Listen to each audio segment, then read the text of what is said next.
So let us start with something which is very basic and very fundamental. If you look at the world around, in the last 100 years, a lot of uh, development and progress has taken by mankind. We have reached moon, we have even touched Mars, and it's quite possible in next 10, 20 years, we might even go out of the galaxy. So basically, if you look at every domain, whether it's medicine, whether it's technology, whether it's uh, transportation, whether it's any form of life, in science, we have made amazing progress. But there is one field where practically zero progress has happened, not just in 100 years, but thousands of years. And that's called as personal finance. The reason why practically no progress has happened, and honestly no progress will also happen, because money is a very very emotional subject, and we try to deal with money very rationally, and that's the biggest problem. If you are able to understand this subject from an emotional perspective, from an EQ perspective, we'll be able to manage all our financial goals with least amount of stress. So let me set up the context of what is personal finance and what are the rules of the games, so that you don't make big money mistakes like all the other people. Secondly, Mr. Milangam said very beautifully that all the mistakes in personal finance have already been made. You don't have to make new mistakes. All you have to do is look around and learn from mistakes from other people, because you don't have to reinvent the wheel. And that's the best way we can learn. Yes, learning from personal experience is the best way of learning, but we don't have time and energy to learn from all the mistakes doing it personally and then ruin our personal finance. So a lot of people have made possibly all personal finance mistakes. Let's learn from them also. So let me talk about personal finance. Basically, if you want to play any game, you have to know the rules of the game. Today, hopefully, there should be no rain, and we should have a good match between India and New Zealand, the World Cup final. Even the cricket match has rules. You can't play the game without understanding the rules. So basically, there are rules of personal finance. I will talk about the rules of personal finance, and you have to understand the game first before playing the game. And the interesting point is that the rules of the game are common across the world. It's not that these rules only apply to somebody sitting in Bombay or Delhi or Kolkata or Chennai or anyone in India or across the world. The rules of the game are same to all the people across the world. So these are universal rules. These are time and tested rules. I'll explain you the rules, and I'll also talk about what is the biggest blunders or mistakes which people make. So let's start with the first thing. Okay, when you are playing any game, it's very important to understand who's your opponent, whom are you fighting against. And the interesting point is there are two opponents. First, which is external, and second, which is internal. The one which is external but invisible, it's called as inflation. And what is inflation in simple terms? There's a very good iconic Hindi movie called as Devar. The movie got released in 1975. The cost of a movie ticket was 3 rupees. Today, we all know if you have to go to a cinema hall to watch a movie, hopefully when things become better, we know the cost of a movie ticket is no less than 300 rupees. So in 45 years, 3 rupees has become 300 rupees. This in simple terms is called inflation. Every goods and services which we are consuming right now, 40 years back, the prices were very low. And trust me, after 40 years, even small things like even a doctor's visit or even like a heart operation or paying for tuition fees, the prices will be exponential. This is one invisible enemy which we all have to defeat, and that's why we have to save and invest. And second, which is the biggest enemy of us, is not the markets, honestly. It is our own behavior. Unfortunately, we are not designed for investing. And I'll show you with examples that why human beings are not designed for investing. What are the mistakes, what we do? So we are the biggest enemy of our own portfolio. And how we can, by using right techniques and engaging with a good advisor and a financial planner, we can help and navigate the emotional stress which happens to us during investment journeys. I'll try to talk about it. So let me talk about the fundamental mistake what people do when it comes to personal finance. See, people know how to earn money. Okay, there are a lot of avenues for earning money, and with experience and with knowledge and skills and education, now we are in a life where we can earn decent amount of money. But the biggest problem, what happens with majority of the people, is that they don't know for what purpose they're earning this money. Okay. And they don't have a clear cut defined goals. It is very important first to define your goal. Okay. Without defining your goal, you are like a headless chicken. You don't know where exactly you're going. Define your short-term goals, define your medium-term goals, and define your long-term goals.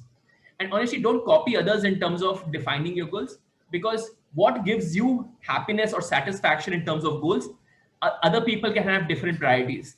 So based on your priorities, what gives you the highest satisfaction in spending money, define goals in that way. Your short-term goals can be paying your children's annual fees, or maybe going for a vacation. Medium-term goal can be like buying a car, and long-term goal can be a children's education, their marriage, and retirement. It's generally seen people think about retirement, and this goal, which is called as retirement, unfortunately, it comes last in the scheme of things. Unfortunately, and that's very unfortunate, because they think the other goals are very important. Behavior finance says that a human being cannot think about a goal which is beyond 10 years. And that's why majority of the people think about retirement only after the age of 50, because now they can see their retirement. And that's a blunder which people can make, because retirement is the most important goal. Your children can still get an education loan, or they can get a loan for their marriage, but nobody will give you your loan for retirement. As per WHO, India's mortality age is increased exponentially. In 1980, the average mortality age of Indians was around 48. As we speak right now, it's 68. So all of us on an average are going to stay till the age of 68. The data further explains, if you cross the age of 60, on an average, you will stay for 17 years. So I'm just assuming current average, and I'm including, these are data basically of entire 136 crore population. And we all know we are in urban India. We have got good medical facilities and healthcare benefits. And we are also aware about typically taking care of your health. Most likely will live very long. We might have a good 20, 25, 30 years of retirement. Now imagine if you're going to have a good 20, 25, 30 years of retirement, and there are no inflows happening, who will basically take care of you? Unlike West, where there are a lot of pension schemes and a lot of healthcare benefits and things like that, unfortunately, in India, we will not get all those benefits. That's why we have to take care of our own healthcare, our medical expenses, our retirement, our enjoyment, with no zero income coming during that time. So retirement has to be your first priority, and then defining your other priorities become equally important. When doing your financial planning and defining your goals, it's also important to keep goals for uncertainty. Uncertainty is something which never knocks on your door before coming in. It just comes very randomly. Okay. Uncertainty can be a medical emergency. It can be a problem in your business, change of location, mental problems, or health problems, or loss of job, anything. So basically taking care of uncertainty by taking a health insurance, a life insurance, and at the same time having a decent amount of emergency corpus for yourself to take care of uncertainty. This is basically the premise or the foundation of any personal finance: defining your goals, keeping some margin of tolerance for uncertainty. Once you have done that, and trust me, it sounds very simple, but if you look at majority of the people, they don't do that. Okay. And that's why it's very important to engage with a financial planner and have a detailed discussion with them. Now, once you have defined it, I generally see people making a blunder in terms of understanding equity. For people, equity is like basically like a casino, which I've seen for majority of the people. They get up in the morning, the first thing they look at is Sensex. They keep on checking their portfolios on a daily basis. They get a high when markets go up. They get depressed when markets go down. Typically, they're not able to understand what investment is all about.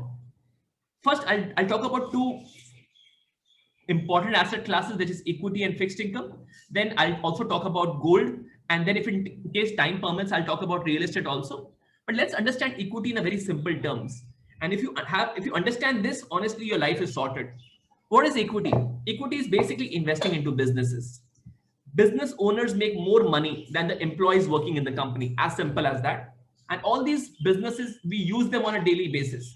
I've just put a picture of all the businesses, few of the businesses over here.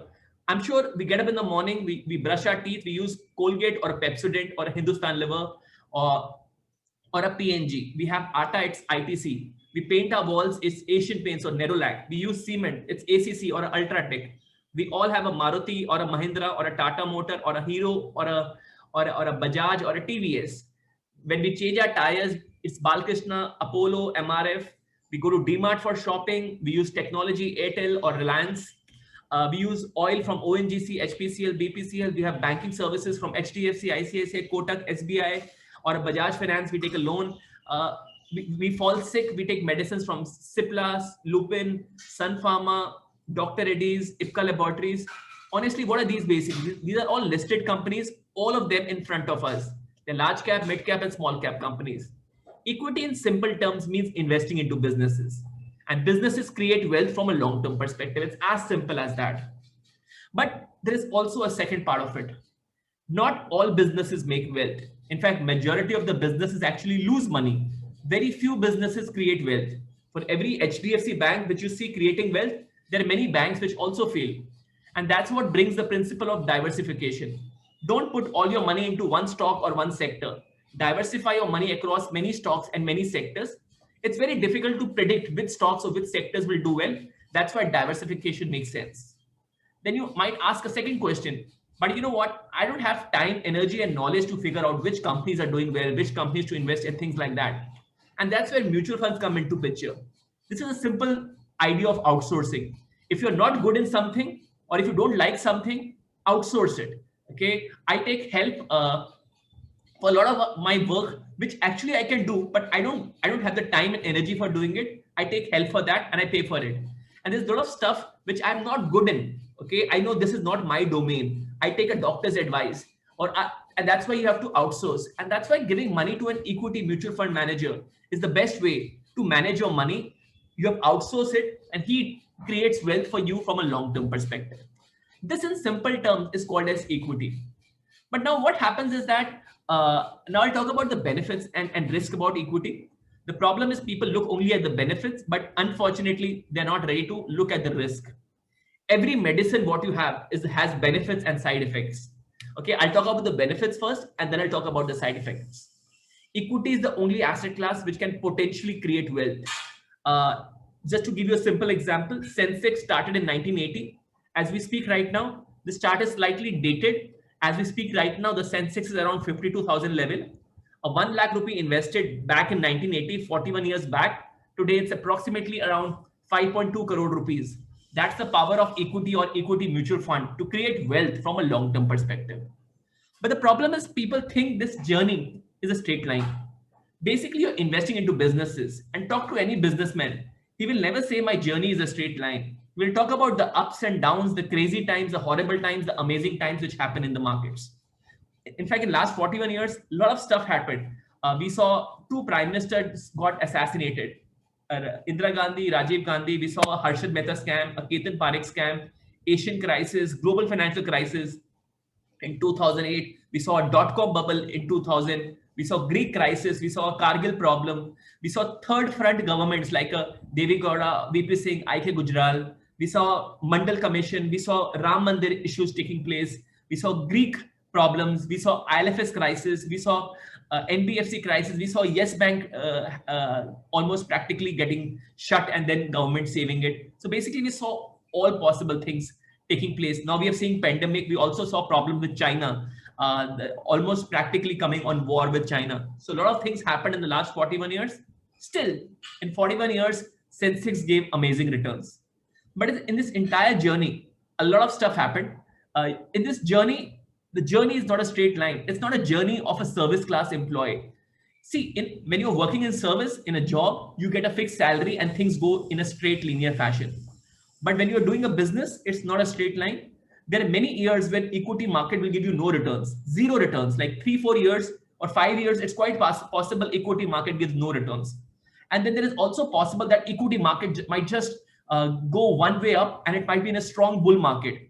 And then it might also be like a period like 2008, when everything is going absolutely great, and then suddenly market corrects by 50%. And then 2009, when everything looks so horrible, markets bounce back. And then again, markets are doing well, And then suddenly we have a pandemic, market corrects by 36%. All of us panic. Then again, market moves up. And as we speak, it's around 52. This is a journey of equity market. But I'll not talk about what is the problem of a human brain. A human brain has a habit of extrapolating, and that's emotional in nature. If I ask you, how are you feeling right now? Your answer is based on what are your emotions right now. Okay. If right now, if your emotions are feeling happy, you'll say, wow, life is great. But if today your emotions are not great, you'll say, you know what, life is so boring. So basically, you extrapolate your life based on how you're feeling right now. Similarly, this is what people do when things are going good. Everybody wants to put money in equity market. When markets are correcting, everybody wants to remove money from equity market. In fact, data shows something very interesting. When markets are going up, the inflows in mutual funds are always high. When markets are correcting, nobody wants to invest. And this is a fundamental mistake what people do. They can't think about equity as investing into businesses and think like a businessman. Talk to any businessman. He will talk about decades. He will say, if you talk to Mukesh Ambani, sir, what is your time horizon? He will laugh at you. He'll say, boss, this is my business. I'll keep it for my entire life. Then my children will look at it, and then my children's children will take care of it. They look at things from this long-term perspective. But if you ask any retail investor, what is your time horizon? He will say 1 year, 2 year, 3 year, 5 year. And that's why they never create wealth. If you have to create wealth, understand equity. Equity is investing into businesses, create wealth from a long-term perspective, and ups and downs are part and parcel of the journey of equity market. Now, let me talk about wealth creation. It's not that I'm just talking about one asset class and other asset classes have no meaning. Equity creates wealth. Fixed income is an asset class which doesn't create wealth in your portfolio, but it preserves your money. What do I mean by preserving your money? It gives you returns in line with inflation. So if inflation is like 6-7%, interest rates are also like 6-7%. So it preserves your money. You require both. It's like cricket. You require 4s and 6s. Also, you require 1s and 2s also. It's like, I'm sure all of you must be also watching the Euro football. It's like football. You require forwards to score a goal like equity. You also require good defenders, okay, to make sure that nobody scores a goal. Similarly, you have to have a combination of equity and fixed income and a little bit of gold. And why I'm saying gold is also equally important, and what percentage of gold? Typically, around 5 to 15% of your portfolio can be into gold, 5 to 15%. And why I say gold is also important, because so basically these three asset classes are not correlated to each other. Sometimes equity is doing well, gold is not doing well. Sometimes gold is doing well, equity is not doing well. And sometimes both equity and gold are not doing well, fixed income gives very good return. I'll talk about history to explain you this logic. 2008, when markets corrected, 2008, 9, 10, 11, 12, these 3, 4, 5 years, market gave no returns, equity markets. But during this time, gold gave very good returns. If you remember, I'm just trying to take you back in history, 2008 to 2014, gold gave amazing returns. I still remember 10,000, 10 grams was equal to 10,000 rupees. In that era from 2008 to 2014, 10 grams, which was equal to 10,000 rupees, went to 36,000. So equity gave zero returns, gold gave very good returns. Then the next cycle, 2014 to 2019, equity market gave very good returns, but gold was almost practically flat. This is the beauty of how gold and equity works. They're not correlated to each other. When you combine, sometimes gold does well, sometimes equity does well. Rather than predicting, your portfolio does very well. It's like cricket match. Sometimes one player is doing well, sometimes other player is doing well. Have both of them, your overall team will do very well. And when both of them are not doing well, fixed income will help you preserve your money at that time. So having a combination of equity, fixed income, and gold is the ideal combination. But what percentage to have in gold and equity and fixed income? Your advisor understanding your financial goals, understanding your risk appetite, understanding how sensitive you are to a loss, understanding a lot of stuff in your life, whether how much you're earning, whether husband, wife both are earning, what are the requirements in the family, how many dependents. So everything, your entire kundli or the analysis will be done by a financial advisor, and he'll be in a better position to decide what is the right combination. Don't copy anybody's portfolio. I can tell you I have 50% in equity. I've got around 30% in debt, and I can say I have got 10% into gold and 10% into cash. But doesn't mean that you can just copy my portfolio, because that is me. That is my risk appetite, my goals, and my horizon. No plan is same. Everybody's plan is very unique. Now we'll talk about something which is very fundamental. I wish I could stress more on it, but if you get this formula, trust me, nobody can stop you from becoming rich. Before explaining this chart, let me explain you a very interesting point, a discussion between Warren Buffett and Amazon CEO Jeff Bezos. So Mr. Bezos is asking Mr. Warren Buffett. Warren Buffett is supposed to be like, the richest investor in the world. Besides being rich, he's also one of the most logical and rational investor in the world. So Warren Buffett, so Mr. Jeff Bezos is talking to Warren Buffett and he's saying, sir, can you tell me the principle? Why is that other people are not rich like you? And there are so many books written about you. Do you think people, if they read books about you, can they be rich? And Mr. Warren Buffett says it very interestingly. He says, no matter how many books people read about me, still they will find it very difficult to become rich. It's because nobody wants to become rich like me slowly and gradually. Everybody wants to become rich or a millionaire overnight. And this is quite evident. By the way, if you see people trading into stocks, buying cryptocurrencies, buying random stuff, everybody wants to become rich overnight. Nobody wants to become rich slowly and gradually with the principle of compounding. And what is compounding? To explain you what is compounding, let's try to understand this. If you understand this formula, trust me, you will actually create wealth and your perspective of time horizon will completely change. Let's say I'm Vipin, what is your age? Vipin? So 29, sir. Awesome. So I've got a relationship manager whose age is 29, and Vipin, honestly, I envy you because my age is 40 and you're 29. You get 11 years more for compounding, and I'll show you, Vipin, with example how you can create amazing amount of wealth, which I will find it very challenging now. So Vipin, he's my relationship manager in DSP. Okay, an amazing salesperson. His age is 29. So for assumption, let's keep it 30. I've taken a very simple example of Vipin doing a SIP of 5,000 rupees. Okay, and he's saving for his retirement. He's doing a simple SIP of 5,000 rupees, assuming that this money compounds at 12% over a period of 30 years. The corpus what Vipin makes is 1.52 crore rupees. Simple maths, 5,000 rupees investment over 30 years makes a corpus of 1.52 crores.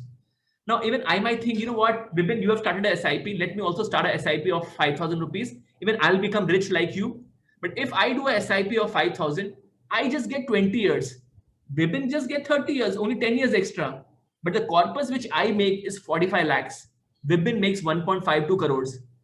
I make 70% lower than Vipin only because I delayed it by 10 years. So you might ask, what difference does 10 years make? The difference between 10 years is a difference of 1 crore. And this is what the magic of compounding is. What creates wealth is nothing but time. Let's take a simple formula. If I'm doubling something, 1 becomes 2, 2 becomes 4, 8, 6, 12, 8, 16, 32, 64, 128, 256. From 1 to 128, it took me 6 steps. 128 to 256, it took me just 1 day. And this is what compounding is. A small amount of money over a period of time, as it grows, it becomes very big. And if you understand this formula, you will stop talking about time horizon. You will say, I want to keep my time horizon in decades, 1 decade, 2 decade, 3 decade. That's how you will create wealth. But today people talk about, leave out decades, they talk about months, 1 month, 2 month, 3 month.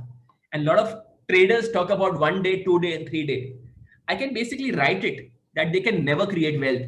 Leave out creating wealth. They will destroy wealth. They will destroy money, and they'll always be anxious all their life. So I'll just repeat the rules, what we discussed. Define your goals, have equity mutual funds, have fixed income mutual funds, have gold, have a health insurance, have a life insurance, have emergency funds, and do nothing. What do you mean by do nothing?